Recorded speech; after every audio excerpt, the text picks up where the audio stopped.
On May 30, 1944, two gangs up to no good visited Prospect Park in the 74th Precinct in Brooklyn and almost caused a riot when they assaulted some civilians.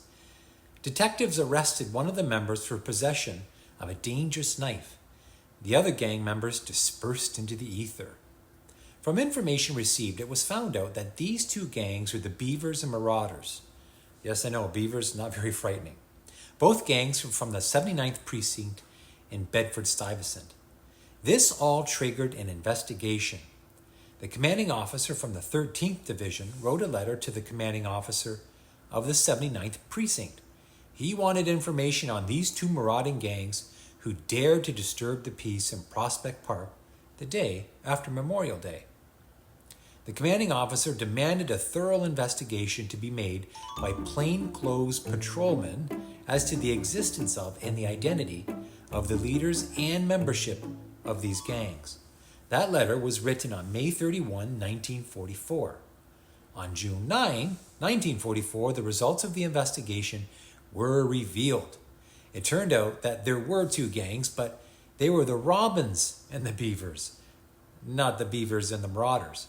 They found out that the types of crimes these two gangs got involved with were usually of a violent and assaultive nature, principally and almost invariably directed at one another. As the report said, it might be truthfully said that they are out to exterminate one another. They are not adverse to employing the most dangerous weapons, and a few are suspected by the police of carrying firearms.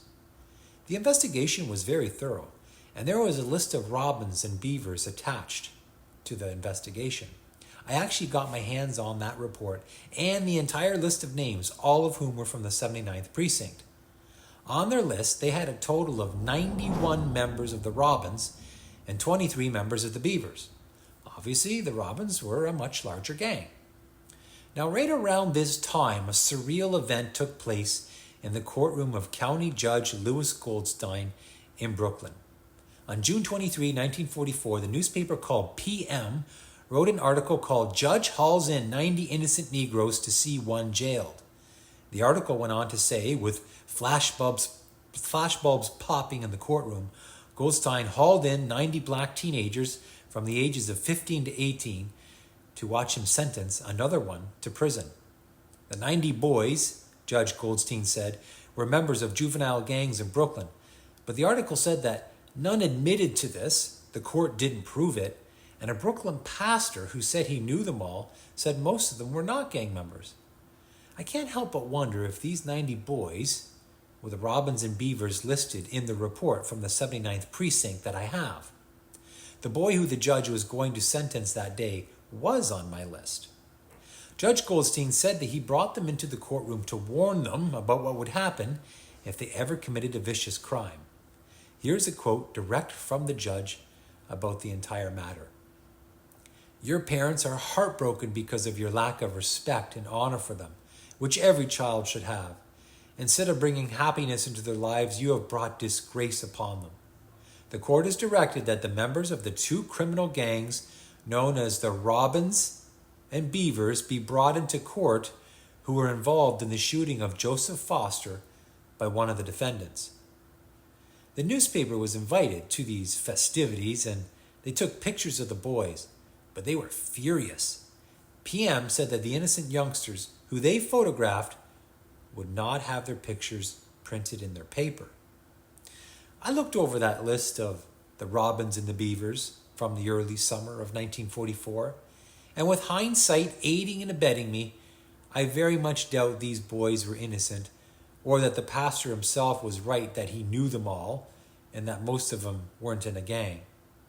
I saw the name of one boy on the list who would go on to murder somebody. In the Robins list, I saw the name of somebody who shot and severely injured someone, and another boy who hit an enemy on the head, a beaver, with a hammer in a very gruesome and vicious assault. Another guy on the list was in jail waiting for trial for a stabbing. Two Beavers weren't on this list because in January of 1944 they had murdered a boy. So by the time the list of names was compiled, they are already sent away to prison. I have no doubt in my mind that this list has many stories to it, and although the magazine newspaper was very upset by it, there are probably a lot of young criminals on this list. So I thought I would just take a look at one of the teenage boys on this list and tell you a little bit about him. His name was Harold Beebe, and he was a member of the Robbins Gang. Harold was born on October 25, 1925, and his mother Beatrice died when she was 19 years old. Cause of death, unknown. His father worked in the Brooklyn Navy Yard. He was raised by his grandmother until about the age of 14 years old. However, by this time she had lost all control over her grandson, so his father took him in. Harold had a very poor school record and bad behavior. A school report said that he struck female students on the buttocks. He used abusive and indecent language in the classroom. The school described him as surly, impudent, used foul language habitually, untruthful, extorted money from small boys, unreliable, no respect for authority, sneaky. Harold also had no job. Another report about Harold described him like this: very dull, colorless, and of extremely limited ability. No definite emotional problems were uncovered, but he has very indifferent attitudes and has a record of antisocial behavior and has been very difficult disciplinary problem in his previous school. His only plans for the future are to get a job if I can get enough money, about 18 or 20 a week. Harold reached the 4th grade level in reading and arithmetic, but he only reached 3rd grade in spelling. Now, Harold admitted that he was arrested in August 1940 for taking money from a guy, is what he said. However, his case was dismissed in children's court. On March 27, 1942, at about 11 a.m., he forcibly pushed his teacher, Mrs. Susanna Norman, around the classroom, causing her to fall to the floor, giving injuries to her wrist and her leg. He admitted his guilt, but he said that the teacher called him a racial slur and struck him, and that he pushed her away merely in self-defense. You know, the famous movie Blackboard Jungle didn't come out until many years later, 1955, but this entire incident was like a foreshadowing of the movie almost. Bad student, unruly in the classroom, assaulted a teacher called him a racial slur, all of those elements you can find in the movie. So that's the background history on one of the names on that list that I have. Now, I'm not saying that every single person on that list has a record like this, but I wouldn't be surprised if many did. I decided to tell this story because it had a Blackboard Jungle vibe to it, you know, with him assaulting his teacher, which I thought was interesting and disturbing at the same time. Now, I have no idea if she called him that racial slur, but it's entirely possible.